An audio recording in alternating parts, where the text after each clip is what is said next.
Hey, good morning, everybody. It is so great to be with you on this gorgeous morning. The sun is coming up. I can feel the warmth already.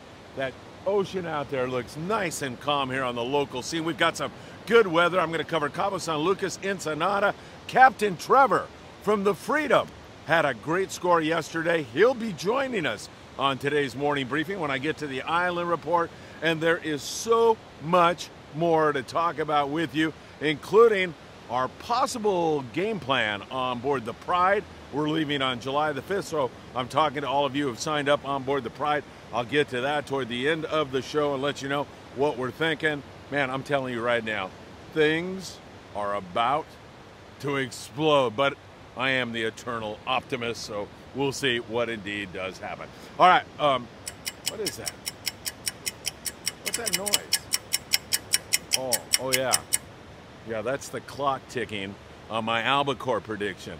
And it's ticking full speed right now. I mean, it's just ticking, because if we're going to see any albacore, it's got to be probably in the next 2-3 weeks, or yet I have blown it again. And for some of you, this just is such an affront to anything. Making an albacore prediction, I'm thinking about hurling myself on an obsidian knife if they don't show up. Because for some of you, making an albacore prediction is like, I mean, it's terrible. It's just awful. All right, I'm just kidding. And on the other side, I want a parade in Los Angeles like the Cabazon King if the albacores show up. So the clock is definitely ticking. We'll see what happens. We're staying with it. We're staying full rack. We will see albacore in either Baja or California, Southern California. Let's be more specific. I'm not trying to hedge the bet. We'll see what indeed happens. All right, let's go down to Ensenada and talk to my friend Arnie, who runs a panga out of Ensenada and feeds me good dope all the time. He said, you know, the water's really warm down here. He said it was 72 degrees, which bodes well for more kelp patty yellowtail, maybe some dorado, maybe some yellowfin tuna. And also, when that water temp gets high like that, that's what triggers the metabolism, even in bluefin tuna, and gets them to feed more voraciously. However, that theory is not coming to pass right now, because that bluefin tuna is still off the bite. It remains very fickle and very difficult to get a bite on the bluefin tuna. So Arnie said, I'm going to poke my nose out of Ensenada, and I'm going to hang a left and go down the beach and see if I can't find something in that 72-degree water. And Arnie found some kelp patties that we're not holding. No fish on the kelps that he looked at. Now, I'll remind you, it's one panga, very capable fisherman, but he went down there, looked around, did see some bluefin coming out of the water, but same old, they didn't want to bite, and it was tough fishing for Arnie there out of Ensenada. He came back and fished rockfish, probably on the Bonda Bank or one of those areas down there, which can be quite good. So for Arnie, it wasn't that good, and in general, Arnie said, it's tough right now in Ensenada. So it just goes up and down. You know, I mean, we hit the gas and then it slows up, and that has been really the situation. Although we really haven't been hitting the gas too hard lately on the bluefin tuna. And unfortunately for the San Diego fleet, that kind of trend is continuing with very few good hits around town. Day-and-a-half boats with 2-3 bluefin tuna. You're having a good one if you get up into double digits, like 11 or 12. It's pretty darn tough right now on this BFT. And once again, ladies and gentlemen, it is not for a lack of fish. We see that bluefin stretched over a wide area. There's a lot of it around. And one of these days it's going to bite, but I know it's starting to sound like a broken record. And we're hoping that that time will come here very, very soon. Or as we have talked about, those rescues, like those kelp patty yellows. There's some very good kelp patty yellowtail on fish that are like 6 to 15 pounds. Some even bigger than that, 20 pounders. Those are nice kelp patty yellowtail. In some cases, if you find the right kelp, it's full speed, game on, limits of yellowtail. In other cases, those kelps are starting to get raked over the coals a little bit, so they're harder to find kelps that are holding. And a fly line bait, even a surface iron, a yo-yo iron, all those were effective on the yellows on those kelps. They were really hungry little devils as they get flushed up the Baja coast with the warm water. So that is one thing that can rescue us. Albacore is another thing that could rescue us. And then that influx of more tropical and subtropical fish, yellowfin tuna, dorado, more yellows, that is the possible scenario. But for right now, it's still tough. Now, you definitely want to bring with you some heavier line. You still need that 80 to 130 pound outfit, 2-speed, because we're seeing it. It's there. It's going to bite one of these days, and it can't really be all that much longer. These guys in San Diego, LA, Orange County, these guys are so good at what they do. They find the fish, they get on top of it, and we got high hopes that that's going to settle in and bite here very, very soon. But for now, it is still very tough. All right, let me cover the island scene with you and get you caught up on that situation. Down there, Todos Santos, barracuda, yellowtail, pretty good amounts of it, good calico bass fishing. I'll cover both the coastal and the islands.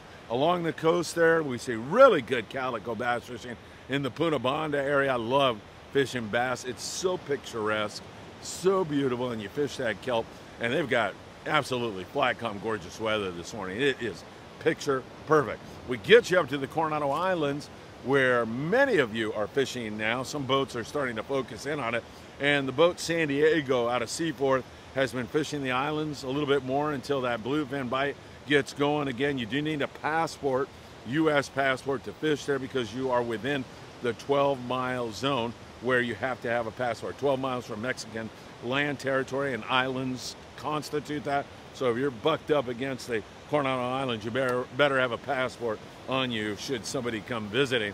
30 yellowtail, good barracuda fishing, and also we saw some really good bass fishing. So can't ask for a better mixed bag. Coronado Islands seem like they're going to get better and better and better, and that was some pretty good fishing, no question about it. Along the coast, still mostly rockfish down in that neck of the woods. We do see some more calico bass, a lot of shorts down there, so that is something that we can pay attention to. Also, light line, you definitely want to have that.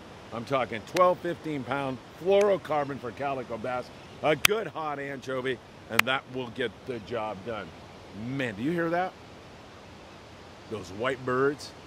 Man, when I hear that, I'm looking everywhere, because that's when this surf is ready to explode. And down there, man, I could see those birds turn in a circle down there, some bait getting forced up. Guaranteed there's yellowfin croaker under those birds. Get down there, throw a crocodile, 3/4 ounce, and just wind it through, and you'll get a bite. And there could be a halibut and everything else. Sorry to get distracted there, but I can't help myself when I hear that kind of a thing. Moving up. Now, I'm not going to talk about where this happened, although most of you already know, but just out of respect to the guys running the boats, trying to make a living, I'm not going to say, hey, here's the island. But Trevor, Captain Trevor at 22nd Street Landing. Young kid, great kid. I met his fiance last night because I went to the landing for all of you to interview Trevor and get the straight info on what he caught, how he caught him, and all of that. What a great kid.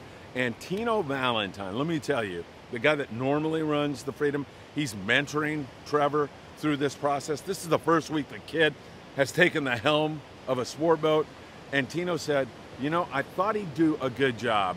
I had no idea he was just gonna frickin' knock it out of the park. And Trevor is such a humble, nice person, and he did a great job. So I'm gonna take you back to last night's interview, introduce you to Trevor. I was so happy for him doing such a great job, and then I'll be back with lots more.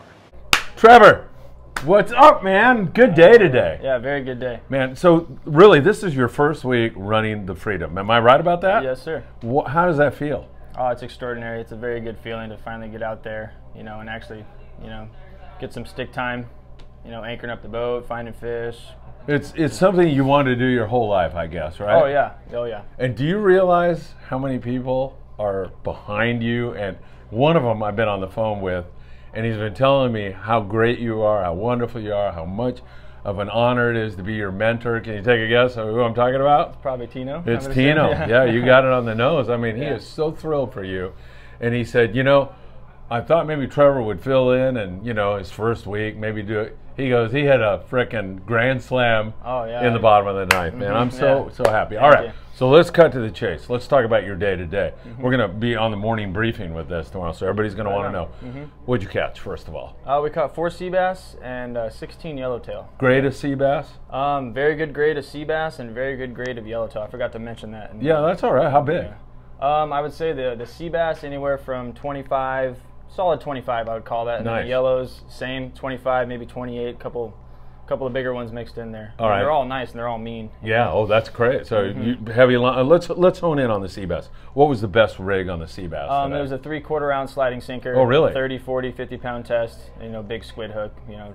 Fluorocarbon important? Yeah, I would highly recommend fluorocarbon always, since it's available, you know, might as well. And the yellows?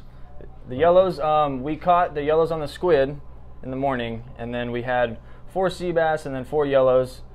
4 sea bass and then 8 yellows. Right. And then we pulled our anchor up and went looking, and I looked all up and down our area where we've been fishing, and then got the anchor back down, didn't see anything, but I knew that it was kind of a, you know, late morning, afternoon kind of deal, so I just stuck it out and waited for about 30 minutes, and it paid off. I was just about to go rock fishing.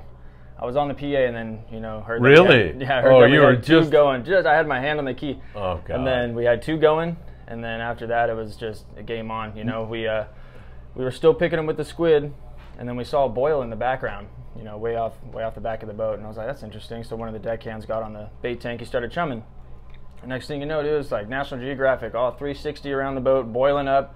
And I was like, guys, get a fly line of sardine back there, you know, and guys started fly lining sardines, and you know, that's the end of our story. We lost a lot, though, because those fish are mean. God, but those fish literally surrounded the boat. What a scene that was, huh? It's awesome. It felt like, you know, real summertime fishing, you know. Finally, right? Because we've been stepping on the gas and then the brakes and then stepping on the gas. It's been so brutal. It's been frustrating, right? For sure. And part of it's been all this wind. How was your weather? Oh, beautiful. It's gorgeous weather. Past couple of days there at the island. And the forecast I saw looks like the next 3 days at least. Yeah, it's gonna be beautiful, right? The next 3 days will be nice, so I'm super stoked on that. You know, to have nice weather. Any iron biters? Were those yellows? Yeah, as well. You know? Yeah, surface iron. Surface iron. It took a while for them to get with it because there'd be, you know, a couple 5, 6 fish come up.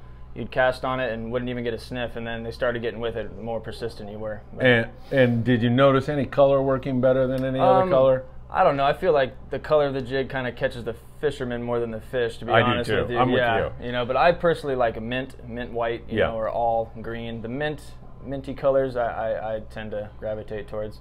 Any other tip that people that are thinking, hey, I'm going to go on the Freedom tonight, man. This sounds like fun. This kid looks like he's really got it together. Anything you would say to them other than what we've covered? Like we've talked about floral, we've talked about all of those things. Is there any other tip that I'm missing out on? Mostly just checking your drags and just listening to the crew and listening to what we have to say as far as tips or pointers and stuff like that. You know, it's very important and crucial. We're out here every day. You know, this is my 11th day, I think. So just listen to the crew. We see it every single day. So just trust what we have to say. You know, that's pretty much about it. Yeah. You know, I'll tell you right now, people walk in here all the time and they say, hey, what? And I'm like, you know what? That's your crew member. Right, exactly, I'm sitting in a podcast office, you know. I don't know what's going on out there. Right. So that is all great stuff. Freedom, what's the schedule with the boat? We are open party tonight, open party tomorrow night, and then Wednesday night we're chartered. And then I think we're just, you know, we still need reservations for the coming days here. Tomorrow we only have 6 reservations, so hopefully people are going to watch the morning briefing. We've got over 1,000 people watching it every morning now. Yeah, right on. And they're going to say, I'm going fishing with Trevor. Right on. Right on. Looking forward to it. Thanks you a know, lot. I've seen you grow up too, and I'm very proud of you, thank you. as well as Tino and everybody else. Oh, yeah. Keep up the good work, and thanks. I know you're beat, and you know, doing this is a pain in the neck, but thanks for coming up here and doing it. Wish I can get all pretty for you, but no. That's all right. I've got a wife at home. I don't need you to get pretty. Thanks, Trevor. Thank you, Phil. Appreciate it, man. No problem. All right, I hope you enjoyed that. What a great kid. And I call him a kid because I'm such an old man. But he is doing just a fabulous job. Other islands, as we look around at Catalina Island, trying to come together, for the most part, pretty darn tough. Boats over there picking a few bass, picking a few bonita, freelance with, I think, 30 bonita, 30 bass, a lot of shorts. that kind of a thing. A lot of those guys are stopping and catching limits of sculpin on the beach. That has been the situation here recently. So we'll see if this calm weather that we have right now, we're going to have 3 days of beautiful weather. This wind has been an A1 pain in the you-know-what this year. We're going to get some nice weather. It should raise our water temperatures also. We'll get that solar warming. We'll see if that kicks it up into gear. Clemente, looking at a lot of fish out there. At times there's a sea bass hit. At times there's a yellowtail hit. Overall, pretty darn tough, guys. Still fishing, rock fishing on a lot of these overnight trips and day trips. So hopefully we're going to see more of what we saw on board the Freedom. Incidentally, Freedom going tonight, 22nd Street Landing in San Pedro, California. You ought to jump on board with the kid and see what you can do. Tino's going to be back very soon also. And together, I just see what a great team now, these two working together. 310-832-8304. Tell the guys down there at 22nd Street, Friedman Adventures sent you. And you know what you'll get?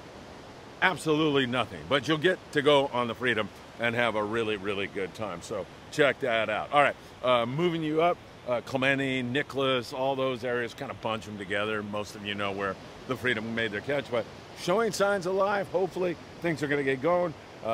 Definitely some sea bass and yellows around. There's still some squid around town, so that really does help. And then moving you back into the coast, since we're covering all that at once. I don't know if I like that better or not. I think it's better to keep it separate. Tomorrow I'll go back to the old format, or put a comment up and let me know what it is you like. Here on the beach, it's tough. And if you remember the other day when Eddie Leland and I and Phil Capriccio almost ended up on the rocks at the break wall, some of you were hoping that we would end up on the rocks. The condition, we saw that wind, we saw that drastic drop in water temperature here locally, and the inevitable response, or the inevitable thing that happens, what a great vocabulary I have this morning, is that the surface fish do not bite. So the barracuda were out of the picture, calico bass out of the picture, sand bass out of the picture.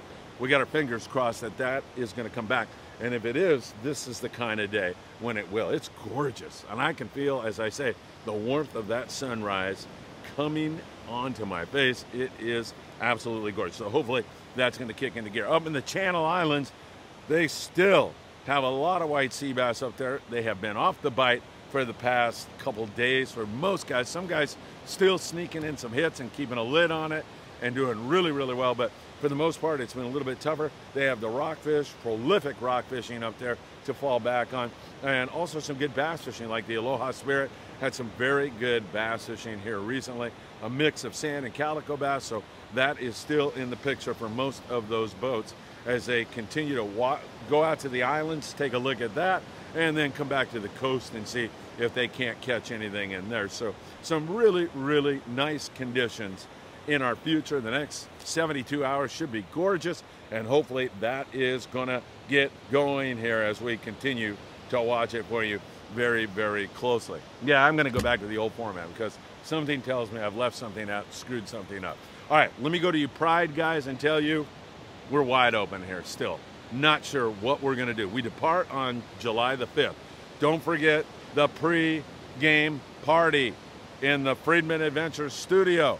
Downstairs, I'll have a little buffet spread out for you, sandwiches and chips and who knows what else. Maybe Chef Jason will get involved in that. And also, speaking of Chef Jason from Scholb's in Long Beach, it's his birthday.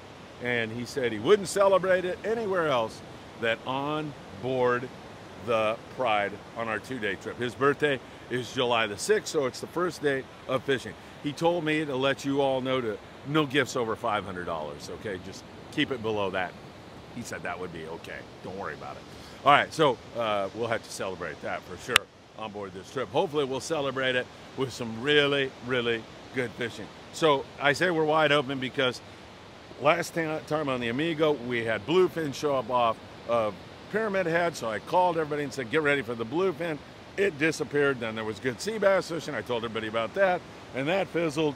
And so we're just hanging on and waiting, all you guys on board the Pride. And we still have 2 openings on there. If you want to join us, please do. We'd love to have you.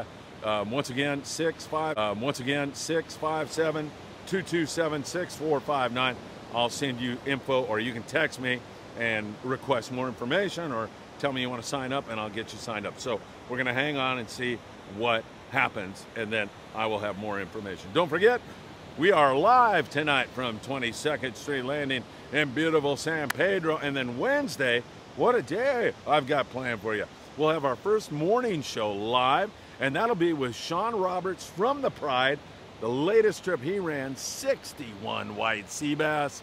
What a tremendous hit that was. I want to hear more about it, how it happened, what the prospects for good fishing are. We'll talk about our 2-day trip. Maybe he'll have a game plan on Wednesday morning for you, so don't forget that. And then Wednesday evening, we come back with another live show. Tino Valentine, you know he's going to want to talk a little bit about Trevor and all the great things that kid has been accomplishing. So that'll be fun. And of course, with Tino, you never know what's going to come out of his mouth. I try to keep him under control, you know, with the sheep's head calls and dropper loops in 30 seconds and, you know, any political stuff. I'm going to try to keep him under control.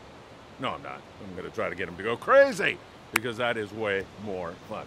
All right, everybody, gorgeous day. I'm going to have to hit this beach here. I think high tide's around 10 today. Could be wrong on that. It's somewhere around there. It's way too beautiful. I hear those white birds chirping, and oh, there it goes again. Will you stop with the frickin' albacore clock? Okay, I know I'm under all this pressure right now, so if I can't get any sleep tonight, you'll know why.